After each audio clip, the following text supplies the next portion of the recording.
مراتي سألتني بالليل: أنت كنت فين النهاردة العصر؟ قلت لها في الشغل طبعا يا حبيبتي. بصت لي بشك وقالت: بس أنا شفت عربيتك راكنة قدام مول شهير، والموقع بتاعك على الموبايل كان هناك.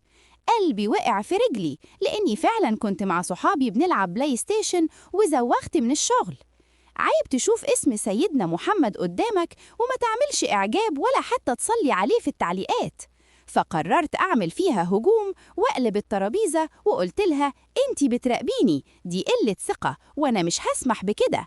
ولميت هدومي في شنطة وعملت نفسي غضبان وحسيب البيت وأنا بفتح باب الشقة عشان أخرج بكل دراما، ولقيتها بتقولي ببرود: استنى يا حبيبي، الشنطة دي فيها هدومي أنا مش هدومك، والبيت ده بيتي أصلاً.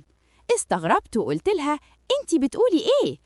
قالت لي: الموقع اللي شفته كان موقعي أنا، والمول اللي كنت فيه ده كنت بشتري لك فيه ساعة غالية بمناسبة عيد جوازنا، بس بما إنك اعترفت إنك كنت بتكذب وزوغت من الشغل وكمان عايز تسيب البيت، فالساعة دي هترجع والمحل يرجع لي فلوسي، وإنت اللي هتنام على الكنبة شهر. اكتشفت إن الهجوم مش دايما أفضل وسيلة للدفاع، خصوصا لو مراتك أذكى منك.